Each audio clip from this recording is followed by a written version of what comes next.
Hiya, Squirt. So let me ask you, when was the last time you heard of a highly anticipated game that was in development for over 6 years because the developers were having too much fun making it? Trick question, because in this industry, stories like that just don't exist. Listen up, Snowflake. Video games are built off the pain and suffering of developers, who are ultimately just a disposable resource that will thankfully one day be replaced by AI so we don't have to keep listening to them bitch about toxic working conditions. Like, look at the polygon count on this horse shit.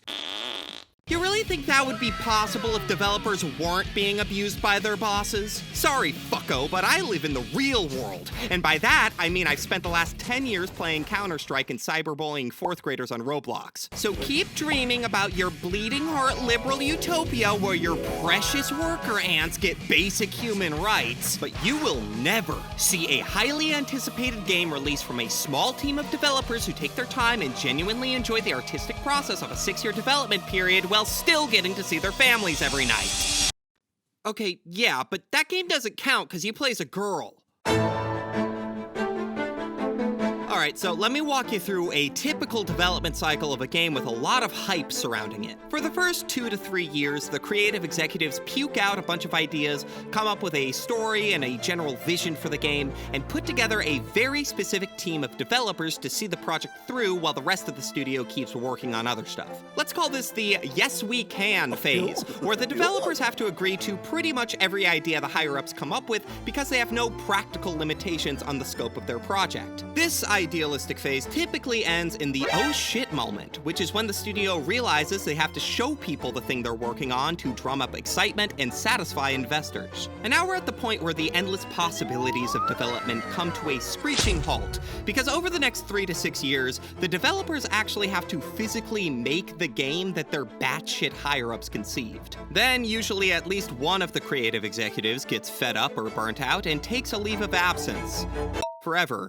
And as production ramps up and the studio desperately tries to pin down the earliest possible release date they can have this thing out by, they start pulling from other teams working on other projects until the whole studio is essentially just focused on making this one game. We'll call this the no we can't phase, where the studio comes to grips with the hard task of not only living up to the hype, but also exceeding their own ridiculous standards. Depending on how successful development goes, this phase either ends with a release date or with the studio canceling the project and shutting down. But if all goes well, then the publisher will push for a public deadline that they often know the developers won't be able to realistically meet. And that's when we finally enter the last phase of this whole fiasco, which we'll call the I missed my daughter's first words for this phase. This is the last 6 to 18 months of development when crunch really starts to rear its ugly head. Developers are sleeping at work, clocking 40 hours of mandatory overtime a week without compensation, getting abused by their supervisors, getting threatened by the fan base, and getting divorced from their wives. All the while, the release date gets pushed back time and time again until the development death march eventually comes to an end, the game ships, and the world finally gets to play it before coming to the conclusion that it's actually not as good as the first one.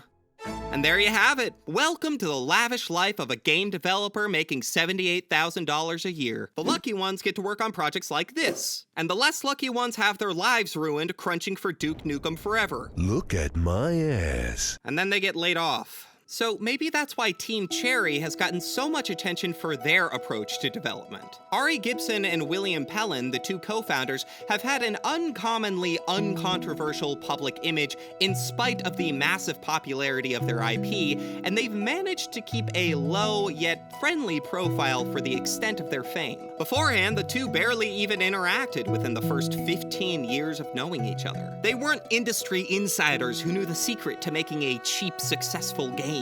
In fact, William Pellin had never made a game professionally, and really only had experience making Flash games as a hobby. As an animator, Ari Gibson had done some outsourced cutscene work as a lead artist for the People's Republic of Animation, but mostly for games like this. It wasn't until 2013 that the duo made their first video game together during the Ludum Dare 27 Game Jam. And although Hungry Night wasn't a commercial product, you can obviously see how it inspired what was yet to come. A year later, our Adelaide Aussies dropped a Kickstarter, teamed up with composer Christopher Larkin and PR specialist Matthew Leth Griffin, and in 2017 released one of, if not the best game in its entire genre. It's hard to sum up what makes Hollow Knight so special, because it's such a deep game, mechanically, canonically, artistically, and literally. Ari Gibson's drawings really come to life in their subtle yet telling movements. The way Hornet shifts her gaze as she notices the corrupted knight approach, or how Coral glances up from polishing his sword to greet us. The characters in this game aren't overtly expressive. Rather, they are enigmatic and exude a sense of indifference to our presence. This is reflected in the knight's own moveset as well. When the game starts, you kinda just dawdle around with your dinky slash and jump move. The world is cold and rigid, and everything seems to want to drag you into the state of lifeless entropy by just fucking squashing you, you nasty-ass little cockroach fuck! Kill it! Kill it! Kill it! But then you start gaining new abilities, and before you know it, you're doing a little fancy dance with every encounter. When you stumble upon a boss, it feels like you're awakening this ancient leviathan that was never meant to be stirred, and thereby completely messing with Hollow Knight's equilibrium. And with every fight, you are infusing this world with more energy and movement. With every fight, you are courageously disrupting this crushing weight of indifference, and with every fight, you are probably dying. A lot. This game is fucking hard, man. In fact, I first bought Hollow Knight back in 2021 after beating Metroid Dread because I was convinced that I had finally come around to the Metroidvania genre. Then I got to the first boss and was like, maybe I'll go back to Animal Crossing. It wasn't until this year that I finally forced myself to sit down and play through the whole thing. And I can already hear you typing that I'm a fake fan because I didn't flog myself for the last 6 years in hopes that God would deliver me a new Silksong trailer. And honestly, fair enough. Full transparency, I suck at video games. I mean, I love the little fuckers. My intervention attendees would say I'm downright addicted to them, but I still can't parry or dodge for shit, okay? I have like a 3.5 second input delay. Wait, did I get hit? So believe me when I say that a game has to be really special to pull me away from my Zeldas and my Marios and force me to fully adapt to its mechanics. And Hollow Knight is that game 10 times over. There's just so much here that the game does perfectly. It's not just the art direction, but also the sound design, the non-linear progression, the meticulously tuned mechanics, and the score. Oh my god, Christopher Larkin's score is a reason to play this game all on its own. But I don't think all these factors are actually what make Hollow Knight so important and impactful. I would say the true significance of Hollow Knight lies in the fact that a game with such a sheer amount of high-quality content also had an unprecedented quality of development, setting a new standard for what could be and should be accomplished not only by indie developers, but by the industry as a whole. The fact is, this game and its sequel were primarily made by only 3 people. Now, if this was a team at EA, these 3 developers would either be divorced or dead right now. But the lack of traditional structure, shareholder expectations, and an unrealistic release date meant that Team Cherry could just spend the development period doing 2 things that larger studios never could: be human, make good games. And it seems like, in spite of a fanbase that went a little insane over the 6-year waiting period, Silksong's development was an equally enjoyable, equally peaceful process. And the quality of development wasn't so high simply for lack of consumer pressure or commercial viability. Clearly. But the biggest kicker of it all?